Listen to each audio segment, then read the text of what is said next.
Amén. Bendiciones, doña. Dios bendiga de manera muy especial al ministro,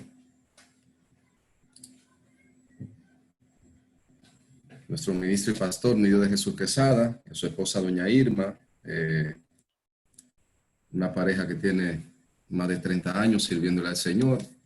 Ahí está una fotografía para la gente que se conectan a nivel mundial con nosotros, para que puedan conocer quién es nuestro pastor y nuestra querida hermana Carmen Arelis, anciana de la congregación, que es la superintendente de la escuela dominical, responsable también de la parte que vamos a exponer.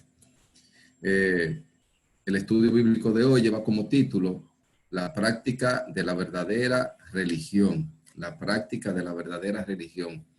Es un tema un poquito espinoso desde el punto de vista del discernimiento de los oyentes.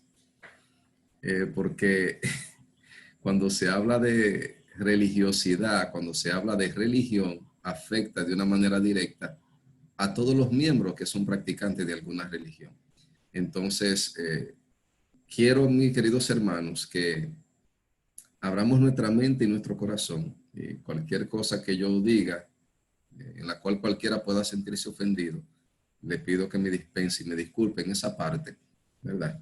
No es la intención de causar ningún tipo de situación de manera personal. Pero hoy vamos a hablar de la práctica de la verdadera religión que es en Cristo Jesús.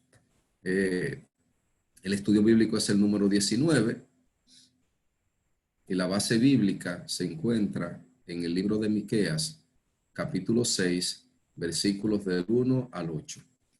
El libro de Miqueas, capítulo 6, versículos del 1 al 8. Estamos dándoles nuestra escuela bíblica de este material que utiliza nuestra congregación. Y para los que no lo tengan en este momento, pueden simplemente buscarlo en la Biblia, porque los versículos están de manera contigua. Miqueas capítulo 6, versículos del 1 al 8. Y vamos a leer bajo la comunión del Padre, del Hijo y del Espíritu Santo. Controversia de Jehová contra Israel. Oíd ahora lo que dice Jehová. Levántate, contiende contra los montes y oigan los collados tu voz. Oíd montes y fuertes cimientos de la tierra, el pleito de Jehová, porque Jehová tiene pleito con su pueblo y altercará con Israel. Pueblo mío, ¿qué te he hecho? ¿O en qué te he molestado? Responde contra mí. Porque yo te hice subir de la tierra de Egipto, y de la casa de servidumbre te redimí. Y envié delante de ti a Moisés, a Aarón y a María. Pueblo mío, acuérdate ahora qué aconsejó Balac, rey de Moab, y qué le respondió Balaam, hijo de Beor, desde Sittim hasta Gilgal, para que conozcas las justicias de Jehová. ¿Con qué me presentaré ante Jehová y adoraré al Dios Altísimo? ¿Me presentaré ante él con holocaustos, con becerros de un año? ¿Se agradará Jehová de millares de carneros o de 10,000 arroyos de aceite? ¿Daré mi primogénito por mi rebelión, el fruto de mis entrañas por el pecado de mi alma? Oh hombre, él te ha declarado lo que es bueno. ¿Y qué pide Jehová de ti? Solamente hacer justicia y amar misericordia y humillarte ante tu Dios. Padre, gracias por tus palabras.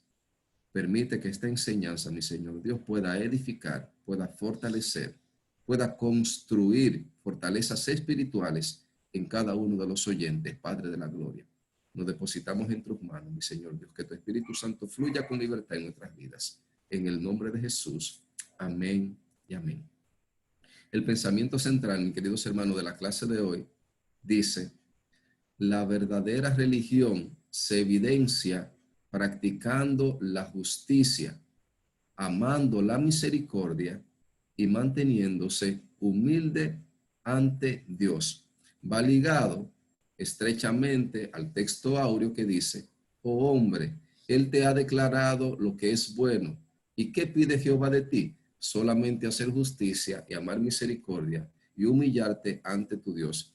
El pensamiento central que está ligado al texto áureo lo vamos a desarrollar entonces cuando estemos en la parte literal de los versículos bíblicos. Miquea fue uno de los profetas menores. Recordemos que estamos estudiando el tema trimestral, relevancia de los profetas menores para el día de hoy.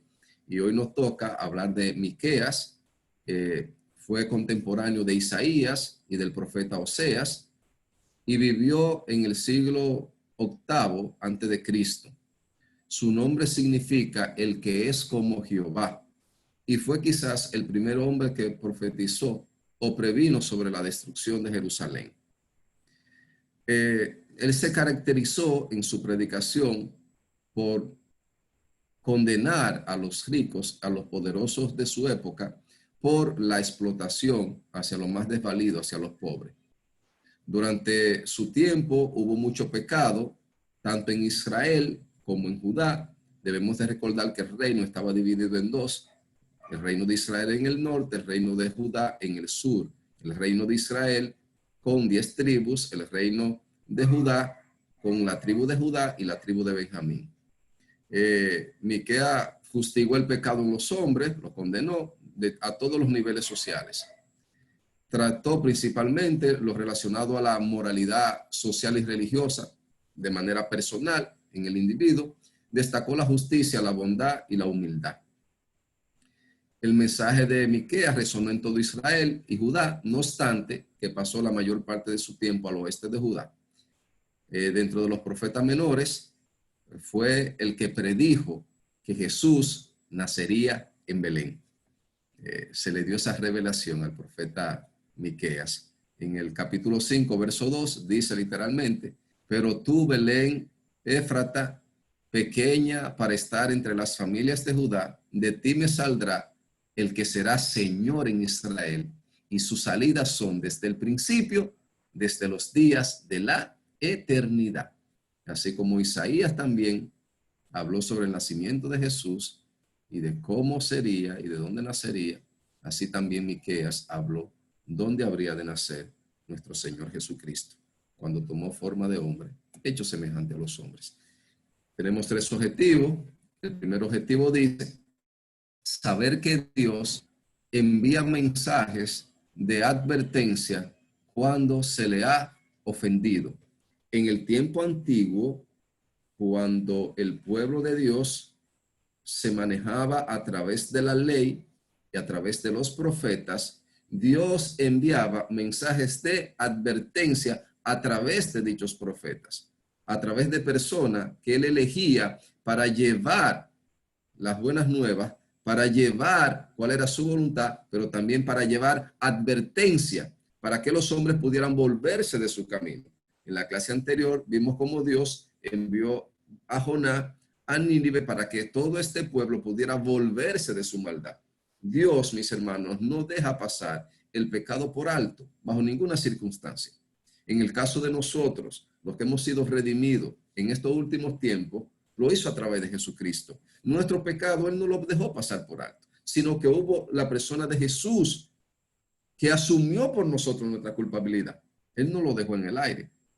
En el caso antiguo lo hacía a través de los profetas y había una serie de ritos que había que realizar para que esos pecados entonces fueran cubiertos. En el caso de nosotros, Él tampoco deja pasar desapercibido el pecado y nos envía una advertencia también. Lo único que en estos tiempos lo hace a través de su Espíritu Santo que Él derramó en nuestros corazones. Cuando el hombre o la mujer de Dios yerra, comete pecado, entonces viene esa advertencia, viene ese redarguir, viene ese entendimiento a través del Espíritu Santo de Dios que está en nosotros y que se contrista y nos contrista a nosotros también. Y ahí viene entonces la humillación, ahí viene el lloro, ahí viene el arrepentimiento, ahí viene el presentarnos delante de Dios para pedirle perdón, porque el Espíritu Santo nos redarguye, nos lo hace entender, nos levantamos y seguimos hacia adelante en el Señor. El objetivo número 2 dice reflexionar acerca de lo que Dios quiere de su pueblo. Reflexionar acerca de lo que Dios quiere de su pueblo. En el caso de Israel, literalmente, Dios quería que Israel se hiciera uno con él. Que Israel se encargara de adorar plenamente al Señor. Cuando lo sacó de la casa de servidumbre y de Egipto, el clamor de Dios a través de Moisés para Faraón es: deja ir a mi pueblo para que me adore en el desierto. Era para establecer una relación de adoración con su pueblo. En el caso literal, en el día de hoy, para toda la humanidad, ¿qué Dios quiere con su pueblo? Romanos capítulo 8, verso 28, nos dice: y sabemos que a los que aman a Dios, todas las cosas les ayudan a bien. Esto es, a los que conforme a su propósito son llamados. Porque a los que antes conoció, también lo predestinó. Oigan esto, mis hermanos. ¿Para qué? Para que fuesen hechos conforme a la imagen de su Hijo, Jesucristo. ¿Para qué? Para que Él sea el primogénito de muchos hermanos. ¿Qué Dios quiere con su pueblo? Que por medio de Jesucristo, hacernos a nosotros, su pueblo, conforme a la imagen de Cristo Jesús, para que ya Cristo Jesús no sea el unigénito, como habla en San Juan 3:16, porque de tal manera amó Dios al mundo y que ha dado a su Hijo unigénito, el único, sino para que ahora Jesucristo, en vez de ser el unigénito, sea el primogénito, el primero entre muchos hermanos. ¿Cuánto bendice? Ya no es solamente Jesús, el Hijo de Dios, el unigénito, sino que ahora Jesucristo es el primogénito, porque por medio de él, entonces somos adoptados como hijos de Dios. Y ahora Jesús es el primogénito entre muchos hermanos. Entonces eso es lo que Dios el Padre quiere. Jesucristo sea el primogénito y sea la imagen, pero de todos nosotros, que vamos a ser sus hermanos. Porque él, dice Efesios, nos constituyó en amor y nos hizo hijos de nuestro Padre. Y el objetivo número 3, disponerse a vivir una vida rendida en santidad al Señor Jesús y de amor al prójimo. Y aquí se complementa el gran mandamiento que habló el Señor: amar a Dios sobre todas las cosas y al prójimo como a ti mismo. En la primera parte que dice disponerse a vivir una vida rendida en santidad. La santidad es el apartamiento, es la consagración del hombre y la mujer solo para Dios. Y eso únicamente uno lo hace por amor a Dios. Cuando uno ama a Dios sobre todas las cosas. A veces nosotros estamos en cualquier lugar. Y voy a hablar con sinceridad, hermanos, para que podamos entendernos de manera llana. Hay un hombre sentado en un mueble, en una sala de espera. Un hombre cristiano. Hay otro hombre que no ha conocido a Jesús. Pasa uno joven muy elegante, con una vestimenta escasa, enseñando parte de su cuerpo. Una joven que ante los ojos de los hombres, muy atractiva. Y en esa sala hay un cristiano y hay una persona que no ha conocido a Jesús. Ambos quedaron impactados, quizá, en la carne, por cómo se veía esa mujer. Uno se deleita en lo que vio y hace lo posible por tratar de contactar con esa persona y llegar a algo más. El que no conoce a Dios. El que conoce a Dios, que aunque lo impactó en la carne, en los deleites del ser humano, no se deleite en esa acción. Reprende en su mente, quita la mirada y evita esa situación.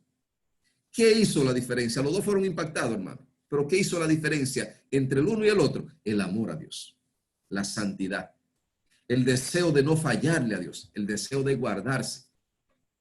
Eso es lo que Dios provoca en nuestra vida. Cuando nosotros amamos a Dios, entonces nosotros nos santificamos en Él. Porque ese amor que le tenemos evita de que le fallemos de una manera intencional. No estoy diciendo que no podamos yerrar en un momento determinado, que no demos un tropezón. Eso sucede, hermanos. Pero esa santidad, esa santificación que Jesucristo provocó en nosotros, ese guardarnos, ese amor que le tenemos al Padre, entonces nos guarda de todas esas cosas. En la Biblia, en la carta de Santiago, en capítulo 1, verso 27, es donde la palabra religión es expresada como tal, en la única parte de la Biblia. Y lo que Santiago habla de la religión es lo siguiente, mis hermanos. Es importante que entendamos esa parte. Religión, porque nosotros que estamos aquí reunidos en esta noche, pertenecemos a una religión.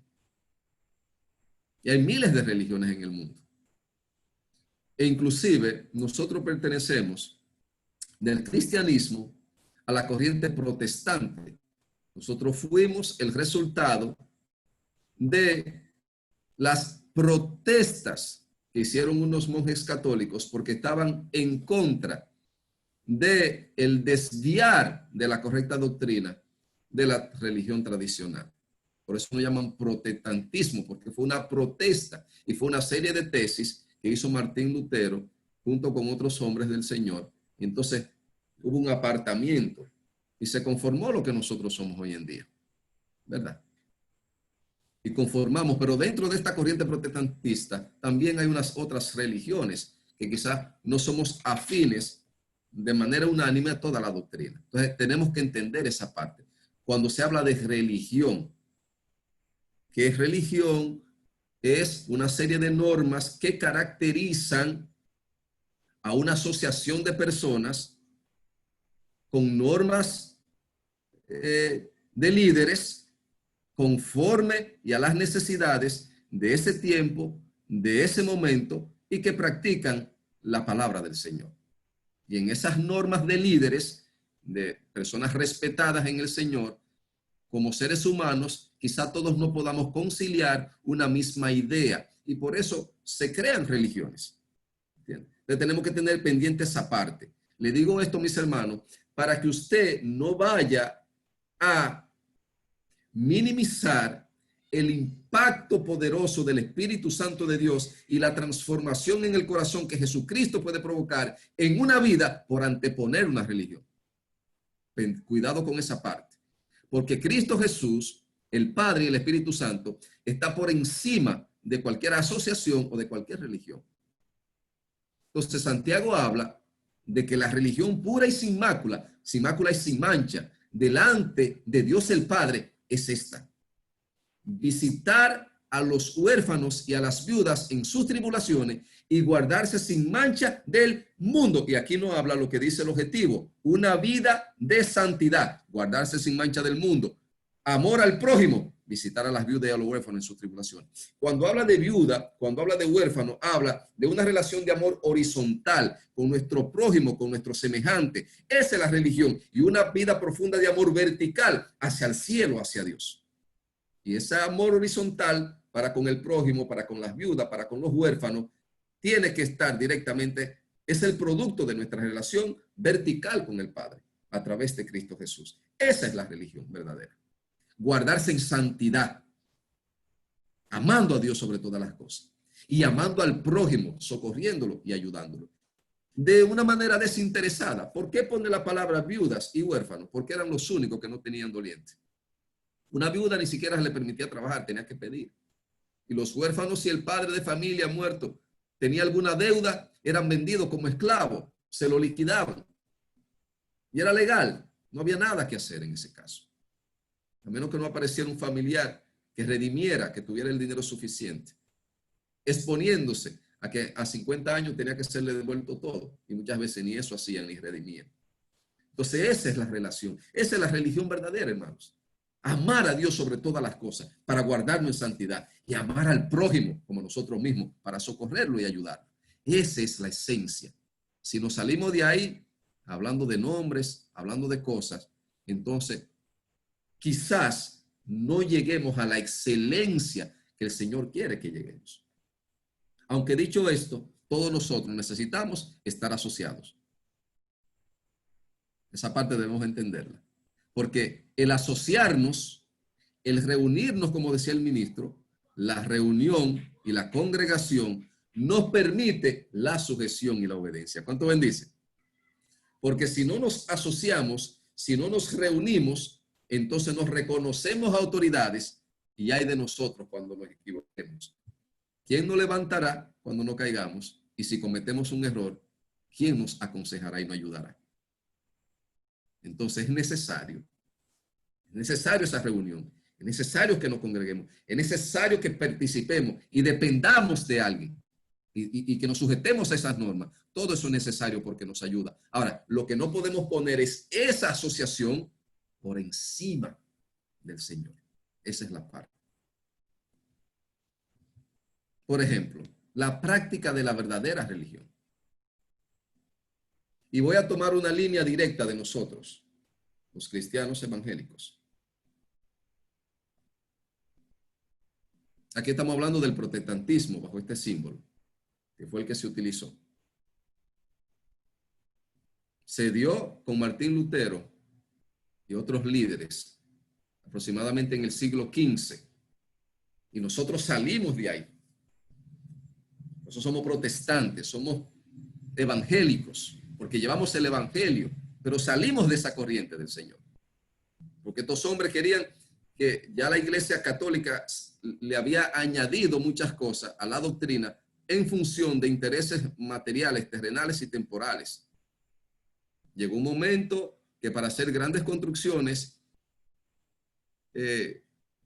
se inventaron un purgatorio que era un tránsito en el cielo que le permitía a la gente que estaba aquí con dinero poder allá comprar habitaciones en la casa del Señor y todas esas cosas, ¿verdad?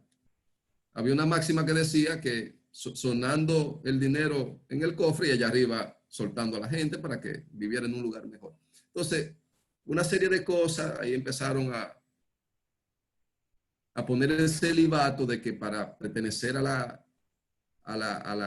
alta gerencia de la institución no podían casarse para evitar que los bienes de la iglesia cayeran en manos particulares, porque los papas tenían hijos y mujeres y entonces grandes cantidades de dinero se desviaban para allá y entonces los hijos heredaban a los papas de esas cosas. Entonces, para evitar de que el patrimonio económico de la iglesia cayera en manos, se inventaron el celibato y nadie pueda casarse ni pueden tener hijos. Por eso que los sacerdotes, todo lo que consiguen en toda su vida pasa a la iglesia. No pueden tener propiedades, tienen que hacer un voto, ¿verdad?, de pobreza. Pero es para que la iglesia se quede con todo y ellos no puedan, tampoco tengan herederos. La esencia es solamente económica, ¿verdad? Si hay alguien que quiere otra cosa, me perdonan lo que expresé, ¿verdad? Y entiéndalo como usted entiende, no es mi deseo ofender esa parte.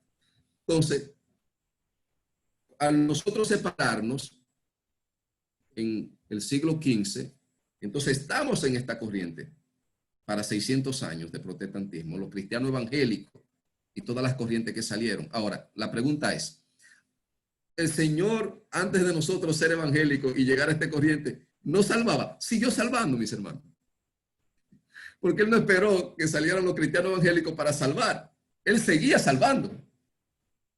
Y seguía salvando a través de la iglesia que estaba establecida. Que era la iglesia católica, que se desvió de la doctrina. Porque Constantino, en el año 300 después de Cristo, quiso fusionar lo que era la religión con el imperio romano. Porque se le hacía difícil controlar prácticamente el mundo con los ejércitos, porque tenía que hacer presencia física de militares en toda parte del mundo. Entonces, ideológicamente sí podía controlar. Y unificó el reino con la religión. Y el obispo que tenía más poder en ese reino tenía que ser el obispo que estaba con él, ¿dónde? En Roma. El obispo de Roma. Entonces, ¿qué sale? Que el papado es ahí que está.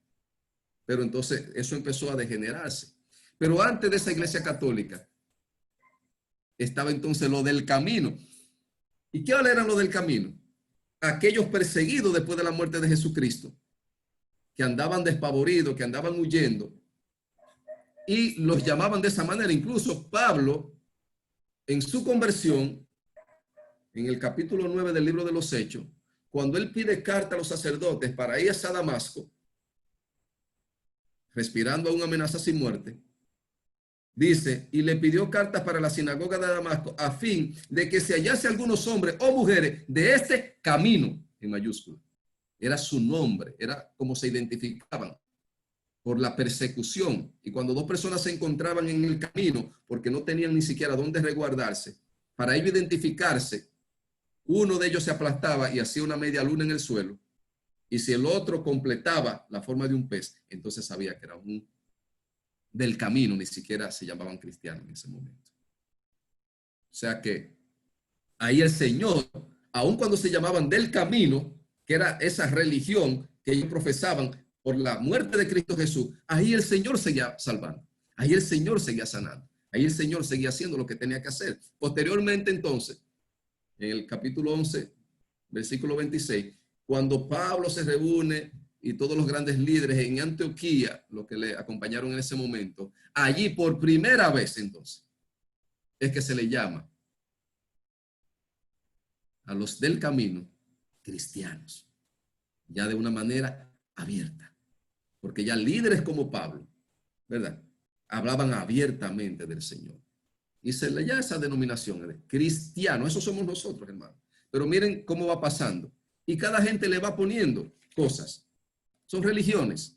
Ahora, antes de eso, antes de lo del camino, antes de lo del cristiano, antes de esa corriente que salió de Jesucristo, ¿estaba qué entonces, hermano? Estaba el judaísmo.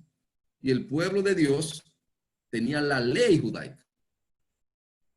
Pero en esa ley judaica, ¿el Señor dejaba de salvar? No, el Señor seguía salvando a través de Jesús, pero no con el nombre de Jesús. Cada vez que se hacía un sacrificio, se representaba a Jesucristo cubriendo los pecados, desde el Génesis, cuando Adán pecó. Pero antes del judaísmo, de la ley que el Señor le dio al pueblo, entonces tenían el arca del pacto en el desierto. Ese era su simbolismo, esa era su religión. Era lo que iba delante siempre para conquistar. Era de donde salía la presencia del Señor de noche como fuego y de día entonces como una columna de nube. Y ese era el simbolismo en ese momento para ellos. Ahora, independientemente de que usted en un momento de inicio sea una columna de nube, sea una columna de fuego, sea el arca del pacto, sea la estrella de David, el león de la tribu de Judá, sea lo del camino, sea Jesucristo aquí crucificado, o sea lo protestante, Jesús, el Padre, siempre, siempre han salvado y han estado ahí en el corazón del hombre. La verdadera religión es caminar con Dios. La verdadera religión es conocer a Dios. Y esta es la vida eterna, que te conozcan a ti. La verdadera religión es amar a Dios sobre todas las cosas y al prójimo como a ti mismo. Hermano Heriberto, ¿y por qué usted pertenece y los hermanos pertenecen a una religión X? Claro, porque en esa religión X me hablan de que Dios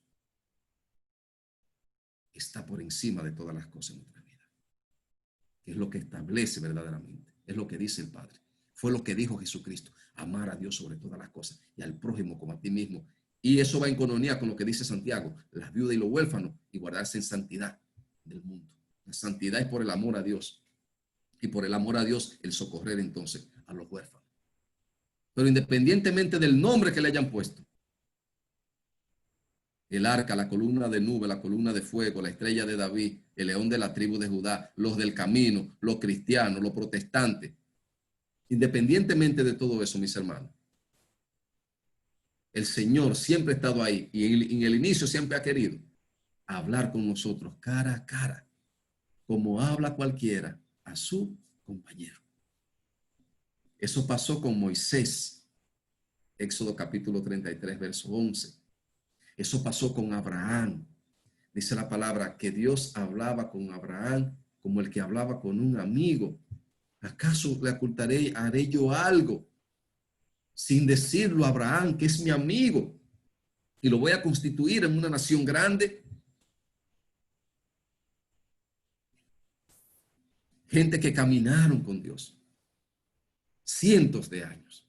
Dios quiere tener una relación personal, independientemente, póngale el nombre que usted quiera a la religión. Dios quiere en el corazón del hombre y de la mujer tener una relación personal, así como Moisés, así como Abraham, así como Noé, así como Lot y así como Enoc. Esa palabra en el original, en el hebreo, compañero, cuando dice y hablaba Jehová a Moisés cara a cara, como habla cualquiera a su compañero, se pronuncia reia y significa amigo íntimo. Mire, Dios es tan amoroso y tan especial que a veces cuando uno se imagina delante de Dios o que Dios en su misericordia va a tener una relación con uno de manera personal y hay un llamado que uno está hablando suave, Dios con una voz estrondorosa que te espanta. No, aquí dice que Dios quiere hablar con nosotros cara a cara, como habla un amigo íntimo, que se pueda poner a tu lado, que pueda escucharte, que pueda tener una conversación de amor. Recuérdate que es un padre que tú tienes celestial y que quiere establecer ese vínculo, esa paternidad celestial en tu vida. La práctica de la verdadera religión, hermano, no se basa en doctrinas que le dan forma a las asociaciones. Se basa en el amor de Dios hacia Él primeramente, de una manera incondicional, de una manera no reservada, con toda nuestra mente, con todo nuestro corazón, con todo nuestro ser. Y logrando esa parte, entonces, con esa esencia, ese amor derramado en nuestros corazones, entonces al prójimo como a nosotros mismos. Esa es la parte, esa es la práctica verdadera de la religión.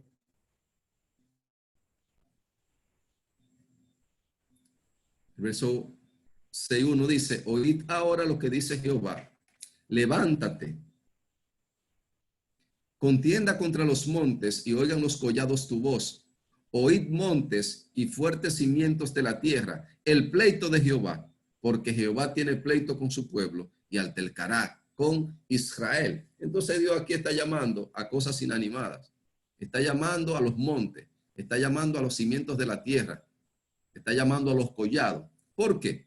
Porque el pueblo de Dios era un pueblo idólatra y muchas veces ponía la naturaleza, principalmente los lugares altos, como los sitios de adoración. Y entendían que la adoración era en los lugares altos que estaban, independientemente de Dios. El primer libro de los Reyes, capítulo 3, verso 2, antes de Salomón hacer el templo, para que el pueblo de Dios pudiera realizar los sacrificios, el pueblo de Dios sacrificaba en los lugares altos. Ahí era que el pueblo de Dios utilizaba para sacrificar. El salmista, en el Salmo 121, verso 1, dice, alzaré mis ojos a los montes. Y él hace una pregunta, ¿de dónde vendrá mi socorro? Entonces viene la respuesta, mi socorro viene de Jehová, no del monte. Por eso ustedes ven que la religión tradicional, ¿dónde tiene su punto de adoración principales? En los montes. Por ejemplo, aquí en San Vito tenemos el monte de oración. En La Vega tenemos el Santo Cerro. Entienden que mientras más alto el asunto, ahí es que está el asunto. Entonces, no se trata de esa parte. Y Dios entonces pone a esas entidades físicas terrenales, por decirlo así, a esas cosas inanimadas, la pone entonces como testigo, porque eso han sido, ¿verdad?, los testigos de la adoración de ese pueblo en ese momento.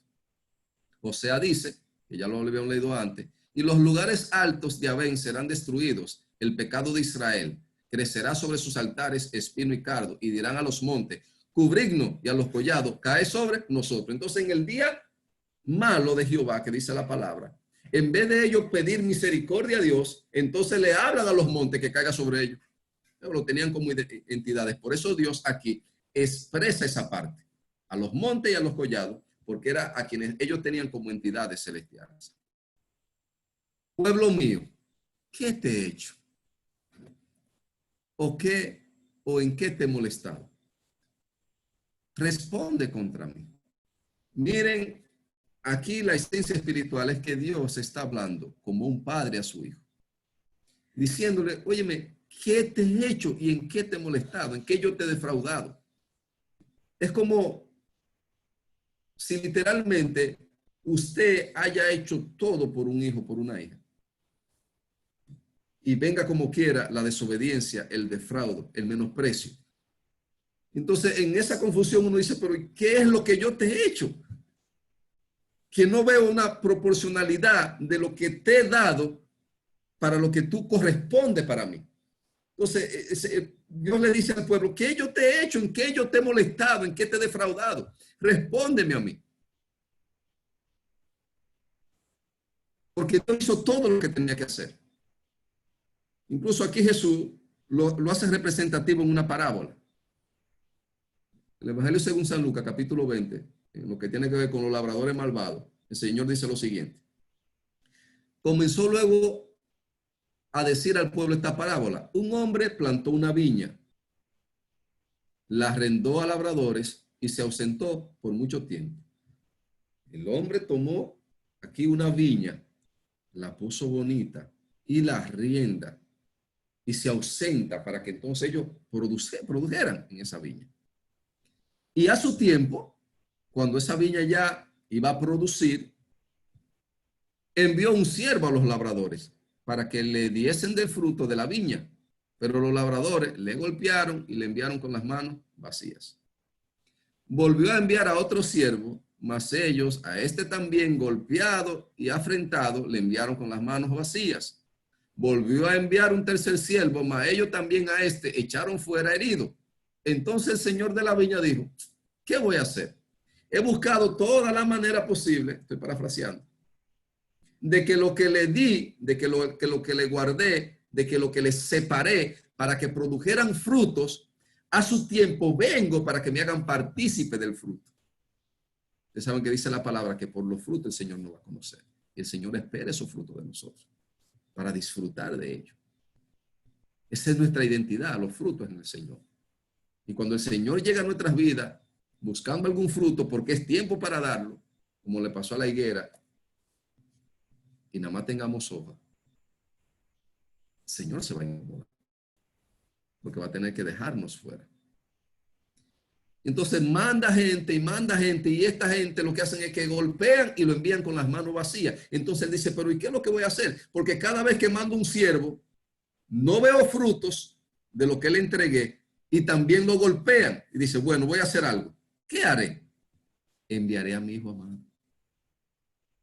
Quizás cuando le vean a él, le tendrán respeto.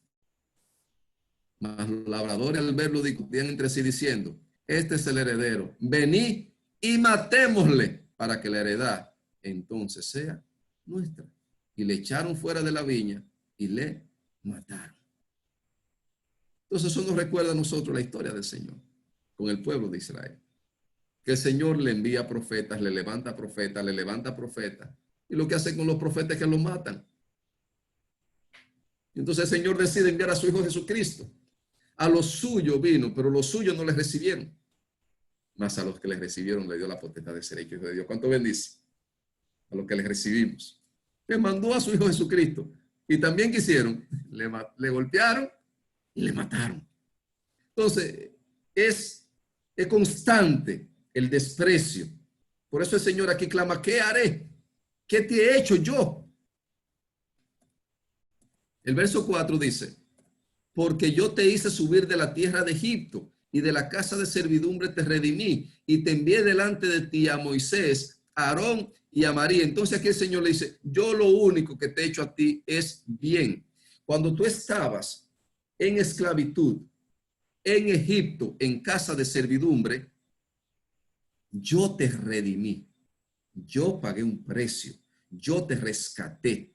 Yo te saqué conforme a la Pascua, por medio de la sangre del Cordero.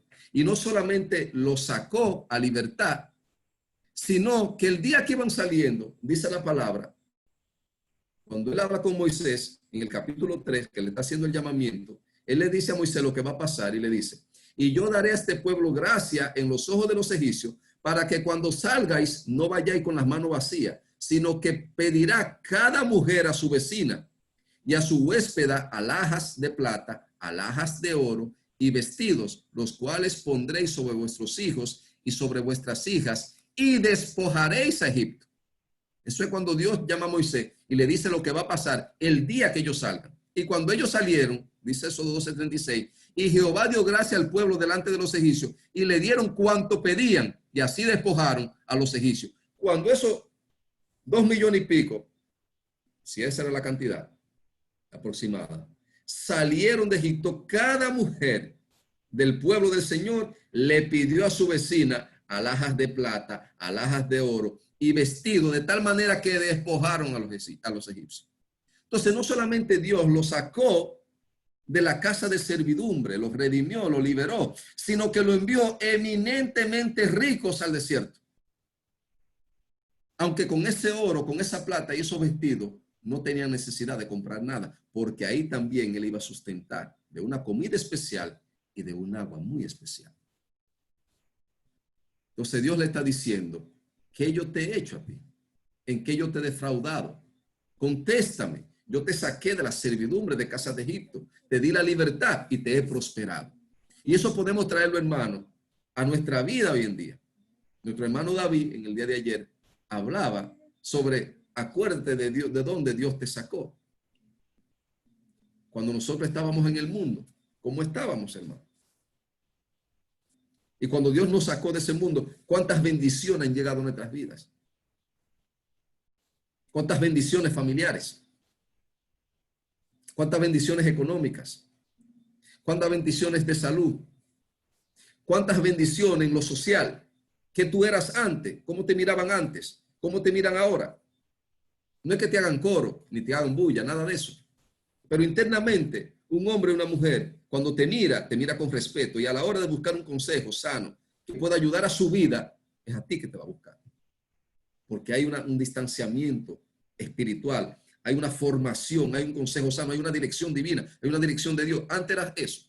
No, no era nada de eso. Son bendiciones, hermano, que el Señor nos ha dado a nuestras vidas. Pero tenemos que cuidar esta parte y no encerrarnos en lo religioso simplemente.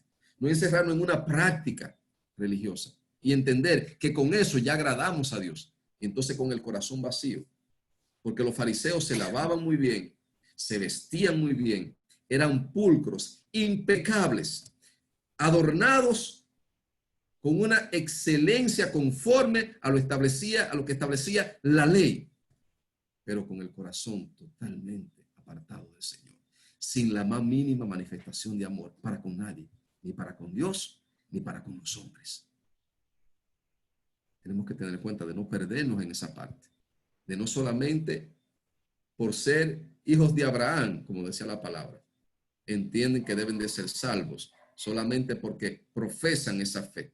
Que cuidado con nosotros, si porque profesamos esta fe tan especial que hemos recibido a través de Cristo Jesús, nos quedamos ahí y por nosotros solamente profesar esta fe, no manifestar esa fe a través del amor en Cristo Jesús. Pueblo mío, acuérdate ahora que aconsejó Balac, rey de Moab, y que le respondió Balán, hijo de Beor, desde Sitín hasta Gilgal, para que conozcas la justicia de Jehová. Y aquí vemos un rey moabita, descendiente de Lob y de su hija mayor, en incesto. Ustedes conocen la historia. Hicieron su reino y a Israel le tocaba pasar por ahí. Y él buscó a este profeta, a Balaam, para que maldijera a este pueblo. Y le pagó 3 veces. Dicho sea de paso, perdió su dinero. Porque cada vez que Balaam abría la boca para maldecir a este pueblo, lo que salían de sus labios era una bendición que ponía en ridículo. Y vaya, y iba directamente proporcional en afección a quien estaba pagando por la maldición. Cada vez que Moab pagaba a Balaam para que maldijera al pueblo, entonces lo que se producía era una bendición profética sobre el pueblo que iba en perjuicio del que pagó la maldición. ¿Cuánto bendice? Por eso es que nosotros debemos de bendecir cuando nos maldicen. Debemos de bendecir cuando nos maldicen. ¿Ustedes saben por qué debemos de bendecir cuando nos maldicen? Es por misericordia. Porque viene algo para atrás y nosotros tenemos que estar ahí cubriendo a esas vidas. Y tenemos esa responsabilidad. Eso lo vemos en el número 23 y ya en el capítulo 24. Se encorvará para echarse como león y como leona. ¿Quién lo despertará? Benditos los que te bendijeren y malditos los que te maldijeren. Balaán le decía a este rey, mira, es que lo que Dios bendice, nada puede maldecir. ¿Cuántos han sido bendecidos por el Señor? Nadie puede maldecirnos. Nosotros tenemos que estar conscientes de esa parte. ¿Con qué me presentaré ante Jehová y adoraré al Dios Altísimo? Me presentaré ante él con holocausto, con becerro de un año. ¿Se agradará Jehová de millares de carneros o de 10,000 arroyos de aceite? Daré mi primogénito por rebelión, el fruto de mis entrañas, por el pecado de mi alma. Nos vamos a presentar, hermanos, solamente con sacrificios externos, con acciones solamente fuera de la voluntad del Señor, o con frutos. Porque usted puede incluso hasta dar con otras intenciones que no es el amor. Lo puede hacer por orgullo. Lo puede hacer para sentirse por encima de quien recibe de usted. Hay miles de razones para que digan que usted es esto o es lo otro. Hace sacrificio, pero a veces carente del amor y fuera de la esencia del Señor. Oh hombre, la respuesta es, Él te ha declarado lo que es bueno. ¿Y qué pide Jehová de ti? ¿Qué pide Jehová de nosotros, queridos hermanos? Nosotros que practicamos la palabra del Señor. ¿Por qué profesamos esta fe? ¿Por qué nos asociamos, nos reunimos alrededor de esta religión cristiana evangélica, cristiana de Cristo? Y la esencia de Cristo son las buenas nuevas de salvación a todo aquel que cree. Lo primero que le hizo el Señor, una vez que el Padre puso en su potestad iniciar su ministerio a la edad de 30 años, fue ir al templo, tomar el libro de Isaías y decir, el Espíritu de Jehová está sobre mí. Por cuanto me ha enviado Dios, y empieza a decir, a dar buenas nuevas, buenas noticias. Esa es nuestra responsabilidad. ¿Por qué nos congregamos? ¿Por qué somos practicantes de esta fe, de esta religión? Porque es la esencia de Cristo Jesús en nuestras vidas. Esa es la fe, esa es nuestra fe, es nuestra esencia.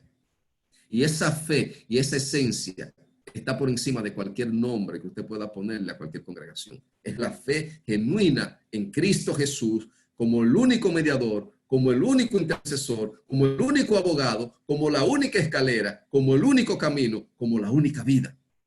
Y al Padre que lo envió, el Espíritu Santo, que como ayo nos redarguye, nos convence y nos santifica cada día. Esa es nuestra fe. ¿Y qué pide Jehová de ti? Solamente hacer justicia, amar misericordia y humillarte delante de Dios. En buen dominicano, ser la imagen de Cristo Jesús. Ser justo con todas las personas. Amar misericordia. Cuando esa persona nos falle, establecer misericordia y ahí no la justicia. Y mantenernos en humildad delante del Señor. Aprended de mí que soy manso y humilde de corazón y tenéis paz para vuestras vidas. Padre, te amamos, te bendecimos y te glorificamos. Gracias, mi Señor Dios. La verdadera religión es que te conozcan a ti, mi Cristo Jesús. Y al Padre que te envió.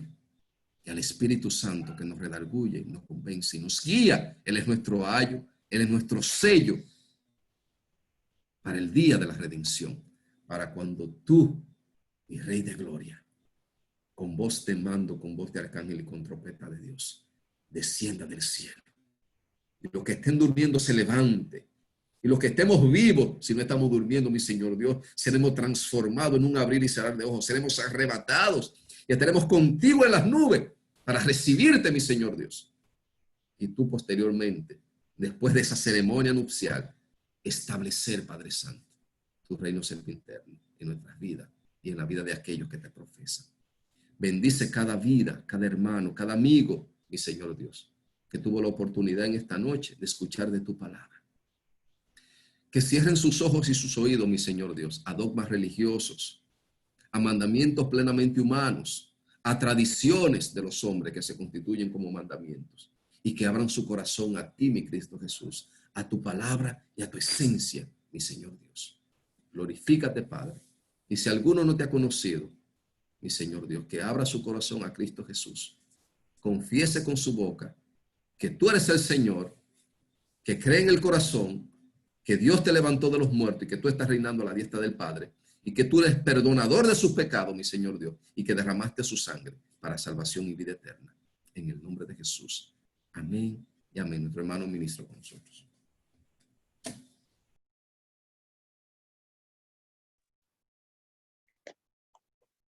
Hermano López, Dios te bendiga grandemente. Dios te siga usando como canal de bendición para nosotros y para todos aquellos que por la gracia del Señor pueden escucharte. Hablaste la palabra que habló Santiago en el capítulo 1 y versículo 26 y 27 sobre la verdadera religión, que es el tema de la escuela dominical de este día. Y tú expresabas que la verdadera religión realmente es amar a Dios, o significa amar a Dios sobre todas las cosas y al prójimo como a nosotros mismos. Y realmente esa es la verdadera religión. El amor al prójimo, dice Santiago, que se expresa, por ejemplo, la viuda y los huérfanos, personas que nos necesitan, asistiéndolo y ayudándolo. Y conforme a él, como lo expresa en el 27, el amor de Dios lo expresamos andando en santidad, en limpieza, en pureza delante de Dios. El capítulo 16 y versículo 24, le dijo el Señor a sus discípulos: el que quiere seguir en pos de mí, niéguese a sí mismo, tome su cruz cada día y sígame. Es decir, el amor hacia Dios está por encima de nosotros. Está por encima de todas las cosas. Nos negamos el obedecernos a nosotros para obedecerle a Dios.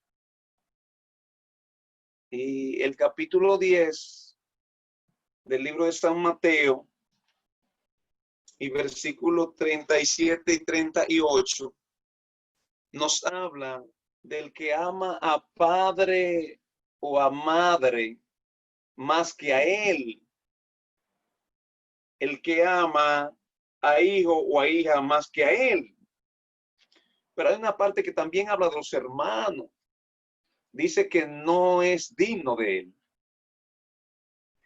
él. Yo escuché un testimonio de un varón de Dios que trabaja con una hija espiritual mía que vive en Santo Domingo, cuñada mía a la vez, que me contó un testimonio sobre una campaña que tenía en los Estados Unidos. Él es puertorriqueño. Dice que Dios lo llamó a dar una campaña de 3 días. Y el primer día de campaña, o sea, para el segundo día, le hacen una llamada de que su madre se está muriendo. De repente cayó muriéndose su mamá. Pero lo llaman que tiene que dejar esa campaña porque si no, no lo vas a encontrar viva. Y él fue y se tiró de rodillas delante de Dios. Y el Espíritu Santo le dijo, debe de terminar la campaña. No te vayas. Tremendo problema. O le expresa el amor al Señor, es en su obediencia, o le expresa un amor a su mamá y a sus hermanas y a sus hermanos. Pero él puso el nombre del Señor por encima de él, de su mamá y de su familia. Él le dijo a la familia, no puedo irme porque me tiré de rodillas ante Dios y el Señor me dice, el Espíritu Santo me dijo que no me fuera, que terminara la campaña. ¿Qué problema entre la familia con este hombre? Pero obedeció, amó a Dios sobre todas las cosas. Sorpresa, terminó la campaña, llegó a su casa y su mamá estaba sana. Bendito sea Dios. Pero si no lo hubiese sanado, su satisfacción estaba en poner, amar a Dios sobre todas las cosas. Y luego dice que al prójimo como a nosotros mismos. Esa es la verdadera religión. Dios te bendiga, López. Dios bendiga a tu esposa, a tus hijos, a tu familia. Que te lo entregues a todo para el Señor allá lo que faltan. Y que Dios bendiga a mi hija Arelis, la superintendente de la escuela bíblica, de una manera especial. Todo el que está conectado, quédese con la bendición del Señor y amando a Dios sobre todas las cosas, que es la verdadera religión, y a nuestro prójimo como a nosotros mismos. Dios le bendiga y le guarde.